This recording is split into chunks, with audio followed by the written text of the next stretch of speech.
Hello friends, welcome to my YouTube channel. इस video में हम लोग पढ़ेंगे BA fifth semester English literature में पेपर फर्स्ट का यूनिट 1 का topic historical background of the epic पढ़ेंगे। तो शुरू करते हैं। Epics are long narrative poems that often recount the heroic deeds and adventures of legendary और हिस्टोरिकल फिगर्स। यानी महाकाव्य लंबी महाकाव्य एक की ऐतिहासिक पृष्ठभूमि। महाकाव्य लंबी कथात्मक कविताएं हैं जो अक्सर पौराणिक या ऐतिहासिक लोगों के वीरतापूर्ण कार्यों और कारनामों का वर्णन करती हैं। They typically explore themes of heroism, valor, and the relationship between individuals and their societies। यानी वे आमतौर पर वीरता और वीरता उनके समाज व्यक्तियों और उनके समाज के बीच संबंधों के विषय का पता लगाते हैं। आगे पढ़ते हैं। Epics have been an essential aspect of oral and written literature across various cultures including the ancient Greeks, Romans and people from the Middle East, South Asia and other regions। यानी महाकाव्य विभिन्न संस्कृतियों में मौखिक और लिखित साहित्य का एक अनिवार्य पहलू रहे हैं, जिनमें प्राचीन यूनानी, रोमन और मध्य पूर्व, दक्षिण एशिया और अन्य क्षेत्रों के लोग शामिल हैं। आगे पढ़ते हैं। These works often explore themes such as heroism, faith and the cosmic order। ये रचनाएं अक्सर वीरता, भाग्य और ब्रह्मांडीय व्यवस्था जैसे विषयों का पता लगाती हैं। आगे पढ़ते हैं। The origin of epics can be traced back to the oral tradition as stories and poems were passed down through generation by word of mouth before the advent of written language। यानी महाकाव्यों की उत्पत्ति का पता मौखिक परंपरा से लगाया जा सकता है, क्योंकि लिखित भाषा के आगमन से पहले कहानियां और कविताएं मौखिक रूप से पीढ़ियों तक प्रसारित होती थीं। आगे पढ़ते हैं। These stories often served to preserve a society's history, values, and cultural identity as well as to entertain and inspire listeners। यानी ये कहानियां अक्सर समाज के इतिहास, मूल्यों और सांस्कृतिक पहचान को संरक्षित करने के साथ साथ श्रोताओं का मनोरंजन और प्रेरणा देने का काम करती हैं। आगे पढ़ते हैं। Epics are characterised by a number of distinctive elements that define their structure, style and thematic content। यानी महाकाव्यों की विशेषता कई विशिष्ट तत्व हैं जो उनकी संरचना, शैली और विषयगत सामग्री को परिभाषित करते हैं। Some of the key elements of epic literature include। यानी महाकाव्य साहित्य के कुछ प्रमुख तत्वों में शामिल है, जैसे आगे पढ़ते हैं। हीरोइक प्रोटैगनिस्ट यानी वीर नायक। Epics often revolve around a central hero or group of heroes who possess extraordinary abilities, strength और wisdom। यानी महाकाव्य अक्सर एक केंद्रीय नायक या नायकों के समूह के इर्द गिर्द घूमते हैं जिनके पास असाधारण क्षमताएं, ताकत या ज्ञान होता है। These protagonists typically embark on a grand journey, facing numerous challenges and adversaries along the way। यानी ये नायक आमतौर पर एक भव्य यात्रा पर निकलते हैं, रास्ते में कई चुनौतियां और प्रतिकूलताओं का सामना करते हैं। और आगे पढ़ते हैं। वास्ट सेटिंग यानी विशाल व्यवस्था। Epic narratives usually take place across a broad geographical scope, often encompassing multiple nations, regions or even the entire world। यानी महाकाव्य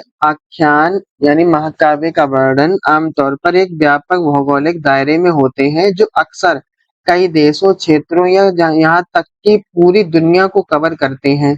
आगे पढ़ेंगे। This allow us for a wide variety of adventures, encounter and conflicts. यानी यह विभिन्न प्रकार के रोमांचों और मुठभेड़ों और संघर्षों की अनुमति देता है। आगे पढ़ते हैं। सुपर नेचुरल एलिमेंट्स यानी अलौकिक तत्व। Gods, goddesses, and other supernatural beings often play significant roles in epics. यानी देवी देवता और अन्य अलौकिक प्राणी अक्सर महाकाव्यों में महत्वपूर्ण भूमिका निभाते हैं. They may intervene directly in the affair of the mortal world, offering guidance, blessings और obstacle to the protagonist. वे नश्वर दुनिया के मामलों में सीधे हस्तक्षेप कर सकते हैं, नायकों को मार्गदर्शन, आशीर्वाद या बाधाएं प्रदान कर सकते हैं. अब आगे पढ़ते हैं एलिवेटेड लैंग्वेज एंड स्टाइल यानी उन्नत भाषा और शैली. Epics are typically composed in a formal elevated language that lends a sense of grandeur and significance to the narrative. यानी महाकाव्यों की रचना आमतौर पर औपचारिक उन्नत भाषाओं में की जाती है जो कथा को भव्यता और महत्व का एहसास कराती है. They often employ poetic devices such as simile, metaphor, and repetition to create vivid imagery and heighten the emotional impact of the story. यानी वे अक्सर ज्वलंत कल्पना बनाने और कहानी के भावनात्मक प्रभाव को बढ़ाने के लिए उपमा, रूपक और दोहराव जैसे काव्यात्मक उपकरणों का उपयोग करते हैं. अब कहते हैं इन्वोकेशन ऑफ द म्यूज यानी म्यूज का आह्वान यानी ये पोएट्री की देवी मानी जाती है muse. Muse Many epics begin with an invocation where the poet calls upon a muse or divine inspiration to guide their storytelling. यानी कई महाकाव्यों की शुरुआत एक आवाहन से होती है जहां कवि अपनी कहानी कहने के लिए किसी म्यूज या देवीय प्रेरणा का आवाहन करता है या बुलाता है. These serves to connect the poet's work to a larger tradition and emphasizes the importance of the narrative. और यह कवि के काम को एक बड़ी परंपरा से जोड़ने का काम करता है और कथा के महत्व पर जोर देता है. Answer is in medias res. और यानी काव्य को बीच में प्रारंभ करना, इसे एक तरह से ये कहते हैं. महाकाव्य अक्सर epics often start in the middle of things or in medias res, plunging the reader directly into the action or conflict. यानी महाकाव्य अक्सर चीजों के बीच में या मीडिया रेस में यानी कहानी के बीच में शुरू होते हैं जो पाठकों को सीधे बताते या संघर्ष में डुबो देते हैं. आगे पढ़ेंगे.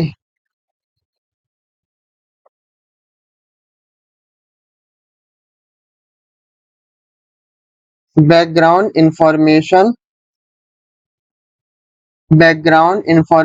and earlier events may be revealed later through flashback or other narrative techniques. यानी पृष्ठभूमि की जानकारी और पहले की घटनाओं को बाद में फ्लैशबैक या अन्य कथा तकनीकों के माध्यम से प्रकट किया जा सकता है.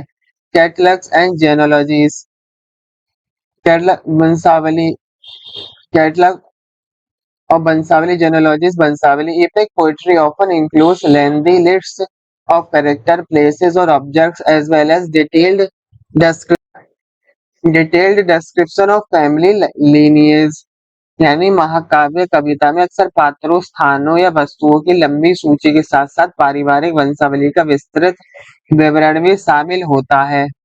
These catalogs and genealogies serves to emphasize the scale and scope of the narrative and provide a sense of historical depth. यानी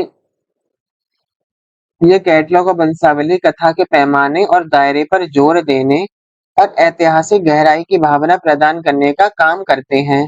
आगे पढ़ेंगे themes of heroism and faith यानी वीरता और भाग्य के विषय. Epic literature typically explore themes such as heroism, honor, and the role of faith or destiny in human life. यानी महाकाव्य साहित्य आमतौर पर वीरता, सम्मान और मानव जीवन में भाग्य या नियति की भूमिका जैसे विषयों की पड़ताल करता है.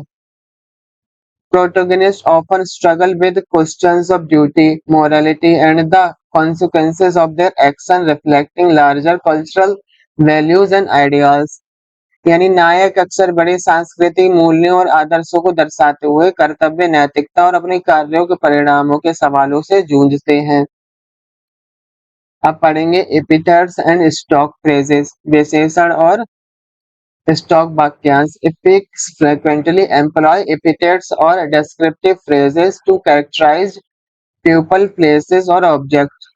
यानी महाकाव्य अक्सर लोगों, स्थानों या वस्तुओं को चित्रित करने के लिए विशेषण या वर्णनात्मक वाक्यांशों का उपयोग करते हैं। These phrases often become repeated throughout the work, reinforcing themes and imagery। ये वाक्यांश अक्सर पूरे काम में दोहराए जाते हैं और विषय और कल्पना को मजबूत करते हैं। आगे पढ़ेंगे ओरल ट्रेडिशन, मौखिक परंपरा। Many epic poems have their origins in oral storytelling passed down through generations before being committed to writing। और कई महाकाव्य कविताओं की उत्पत्ति मौखिक कहानी कहने में हुई है, जो लेखन के लिए प्रतिबद्ध होने से पहले पीढ़ियों से चली आ रही है।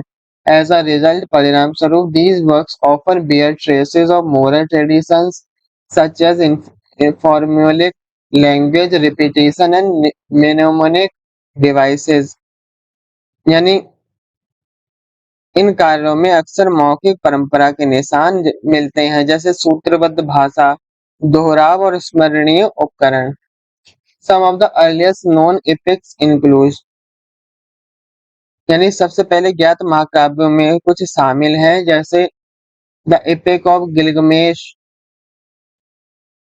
यानी गिलगमेश का महाकाव्य। This Mesopotamian epic originating around 2100 BC, यानी यह मेसोपोटामिया महाकाव्य लगभग 2100 ईसा पूर्व उत्पन्न हुआ।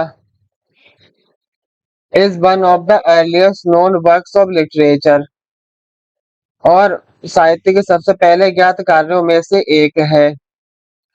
The story follows the adventure of the legendary king Gilgamesh and his companion Enkidu as they embark on a quest for immortality।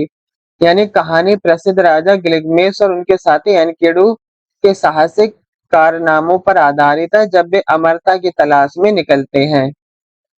आगे पढ़ते हैं the Iliad and the Odyssey, यह भी एक महाकाव्य है। These ancient Greek epics attributed to the poet Homer are believed to have been composed around the 8th century BC। यानी कवि होमर की देन इन प्राचीन यूनानी महाकाव्यों की रचना ईसा पूर्व 8वीं शताब्दी के आसपास मानी जाती है। The Iliad tells the story of the Trojan War, while the Odyssey follows the hero Odysseus as he attempts to return home after the war। यानी इलियाड ट्रोजन युद्ध की कहानी बताता है, जबकि ओडिसी नायक ओडिसियस का अनुसरण करता है।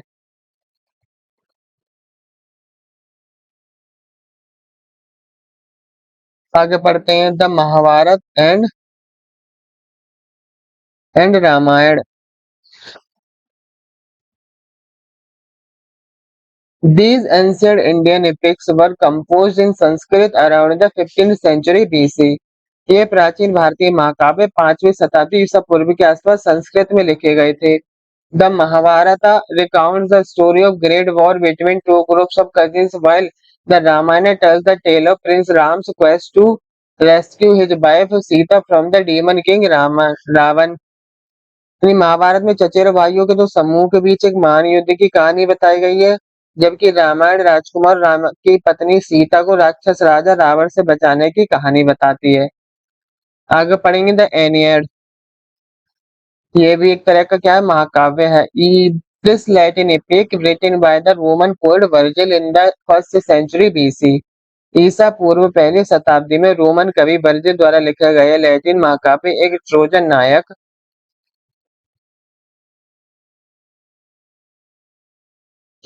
एनिस की कहानी बताता है। The Aeneid serves as a foundation myth for the Roman Empire, linking its origin to the ancient city of Troy. जो रोमनों का पूर्वज बन गया, जो रोमनों का पूर्वज बनेंगे, एनिड रोमन साम्राज्य के लिए एक आधार मिथक के रूप में कार्य करता है, जो उसकी उत्पत्ति को प्राचीन शहर ट्रॉय से जोड़ता है। आगे पढ़ते हैं as societies evolve and written language become more widespread, epics were transcribed and passed down through generations। यानी जैसे जैसे समाज विकसित हुआ और लिखित भाषा अधिक व्यापक होती गई, महाकाव्यों को प्रतिलिखित किया गया और पीढ़ियों तक प्रसारित किया गया। This allowed for preservation and dissemination of these stories, enabling them to reach a broader audience and influence the development of literature and culture। इससे इन कहानियों के संरक्षण और प्रसार की अनुमति मिली, जिससे वे व्यापक दर्शकों तक पहुंचने और साहित्य और संस्कृति के विकास को प्रभावित करने में सक्षम हुई। आगे पढ़ते हैं। In conclusion, the historical background of epics is rooted in the oral tradition and spans across various culture and time periods।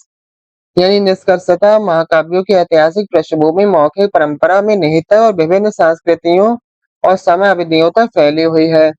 These stories served to preserve history, uphold cultural values, and entertain audience while also inspiring future generations of writers and artists। इन कहानियों ने इतिहास को संरक्षित करने में, सांस्कृतिक मूल्यों को बनाए रखने और दर्शकों का मनोरंजन करने के साथ साथ लेखकों और कलाकारों की भावी पीढ़ियों को भी प्रेरित करने का काम किया है। तो आज की वीडियो हम लोग यहीं समाप्त करेंगे। चैनल को सब्सक्राइब, वीडियो को लाइक करें और जिस किसी को इस वीडियो की आवश्यकता हो उसको इसकी लिंक शेयर करें। धन्यवाद।